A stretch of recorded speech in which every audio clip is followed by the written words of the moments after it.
Today's recipe calls for some spinach. I'm going to show you how to make an onion, chive, chicken, and spinach pasta. It warms your soul because it's so hearty and delicious. So with that said, let's get started. The first thing we need to do to make this flavor-packed noodle dish is prep a few veggies. We'll start with one medium-sized yellow onion. Cut the top off, which is the opposite end of the hairy root side. Once you've accomplished that, cut it into 2 equal sections. We'll only be using half, so choose the side that you like best. Save the other half for another recipe, or when you decide to make this again in a few days. Anyways, peel all the paper skin off of the half you decided to use. After it's been peeled, we need to cut the onion into a small dice. With the top facing you, make cuts from side to side, making sections that are roughly 1/8 inch thick. Now that we have the cross sections made, give the veg a quarter turn. Repeat the same cutting action, making the small sections from front to back now. Once you have it all cut, set it aside so we can move on to the next thing, which is 8 to 10 garlic cloves. This is a lot of garlic, but I love it, so that's why I'm using so much. Use as much or as little as you would like. Cut both ends off each piece. From there, give each one a light smash using the broad, flat side of your chef's knife. Then do the worst task ever and peel all the paper skins off of your vampire repellent. I'd rather do dishes than peel garlic. Anyways, now that you have naked cloves, thinly slice everything into little chips of garlic. When you have all of the things cut, collect the pieces and put them into a holder for later. The last veg we need to prep is to gather 5 ounces or 91 grams of some leafy greens known as spinach. Set all the healthy stuff aside so we can move on to prepping the best part of this recipe, which is the cheese. Man, cheese is always so good.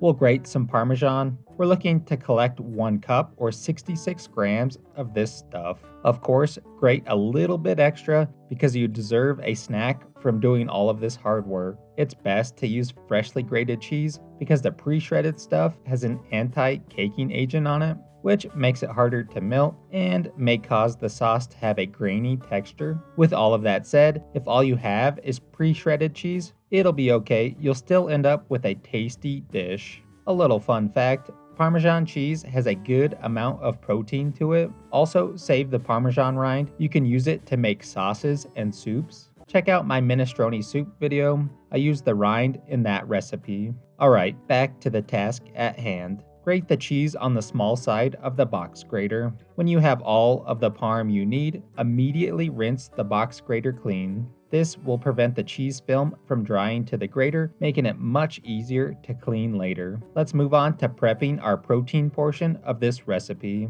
Snag 2 medium to large chicken breasts, should be about 1 pound or 800 grams worth. Give the chick a once-over. Clean things up by cutting off any excess fat or parts that are undesirable. Now that things are all cleaned up, we need to flatten the chick out. This way everything is the same thickness, which will result in a better end product. Using some type of protective layer, fully cover the meats. Use your favorite smashing device for this task to flatten things out. You should notice the chicken is thicker on one side, then tapers to be thinner. We need to flatten the thick side to match the rest of the chicken breast. Use a light to medium force when you're doing this. Give it the visual or feel test to ensure it is even all the way across. Now that all of our goods are the same height, we need to cut things into strips. Do this by cutting them into sections that are a 1/2 inch thick and 2 to 3 inches long, going from tip to tip of the chicken breast. This size will give us pieces that will be juicy and tender.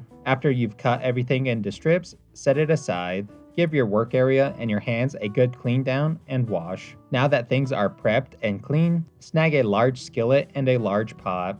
Fill the pot with some clear liquid known as water. Add as much water as you need to cook the pasta. Make it hail a few fat pinches of coarse ground kosher salt. Doing this will season the noodles on their own. Grab the pot of water, the skillet, and the chicken. Toss it over a heat source. Crank the heat up to a medium hotness level for the pot of water. This will help start the water to come to a boil for the noodles later on. Pop a lid atop of the pot to trap in the heat and steam. Now over to the skillet, turn the heat up to a medium-high level of hotness. Allow the pan to become ripping hot. To check if it's hot enough, add a few drops of water. If it turns into little spheres of water and dances around the pan, you know it's ready to go. Once all the water has evaporated completely, add about 2 teaspoons of high heat cooking oil to the pan, enough to coat the bottom. After the oil has been added to the pan and it's become hot, drop in the chicken. Ensure you drop the chick into the pan away from you. This way you do not splash hot oil onto yourself. It kind of hurts.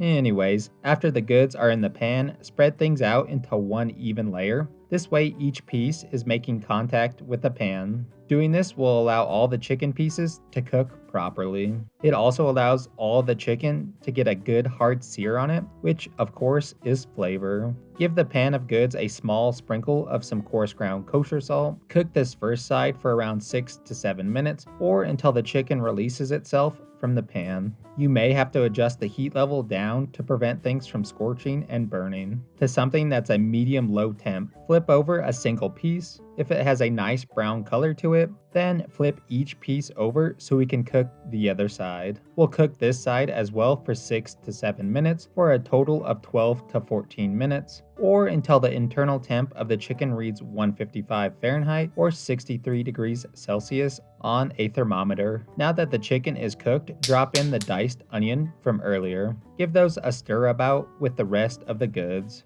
Cook the onions around 3 to 4 minutes or until they become translucent in color over a medium-low temp. Continue to stir things to prevent it from burning. Once the onion has been cooked, dump in the sliced garlic.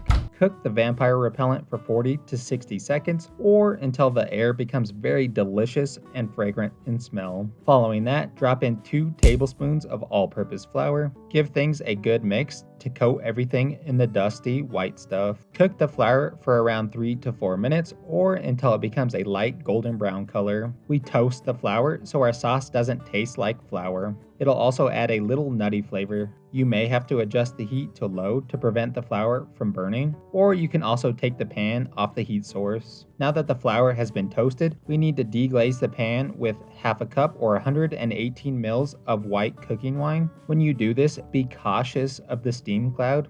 Hot steam can burn you. It's not a very fun experience. Now that things have settled a bit, scrape the bottom of the pan to release all the fond that's on the bottom. All that stuff is flavor which will make our sauce even better. Once you have all or most of the fond scraped off the bottom, add 1 1/4 cups or 295 mils of heavy cream. Mix everything really well into one tasty mess of goods. The flour we added from earlier will dissolve into the cream, which will help make our sauce nice, thick, and creamy. We kind of made a roux, sort of. Anyways, cook the pan of stuff for 2 to 3 minutes on a low heat or until it slightly reduces and thickens. Once it's done, move it off the heat source. We do not want to reduce the sauce too much. If you time things just right, which I didn't, but we'll just pretend that I did. Don't tell anybody. The pot of water should be at a ripping boil. Take the top off, opening it up away from you, because remember, steam isn't your friend. Drop your favorite noodle into the water. I went with penne pasta today. You'll use 12 ounces or 340 grams of whatever nood you like.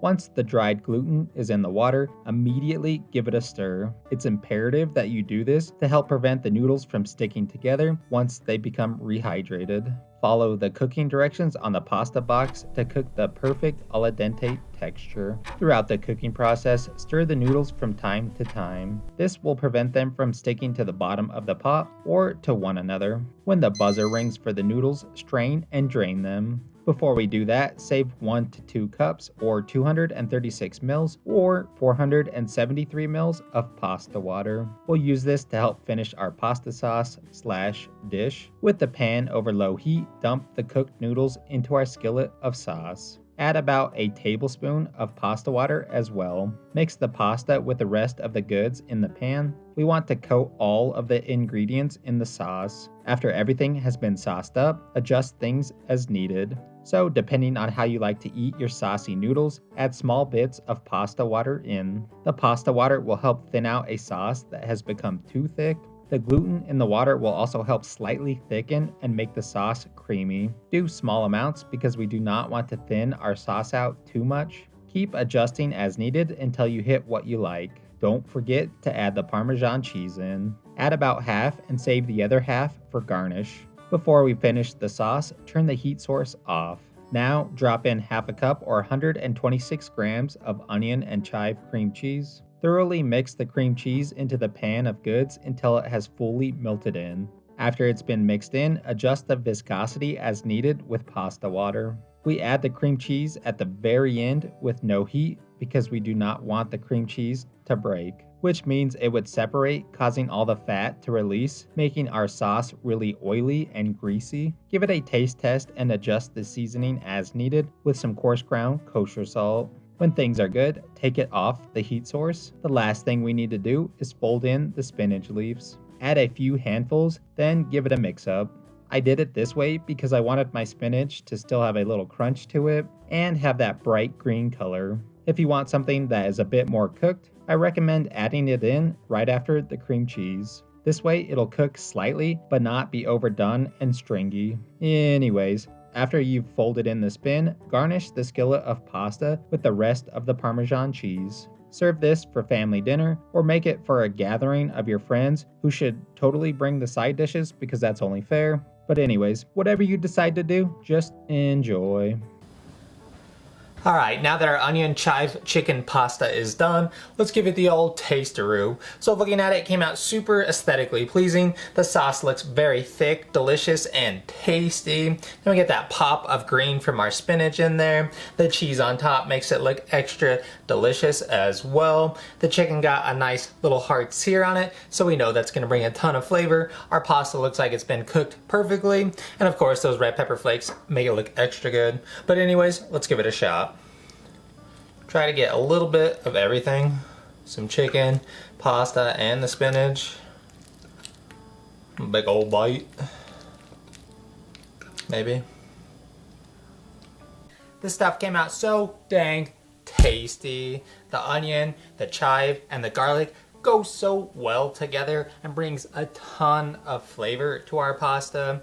Then of course we get a bunch of richness and fat from our cream cheese and that heavy cream that we added, but the acid in the white wine helps cut through all that richness.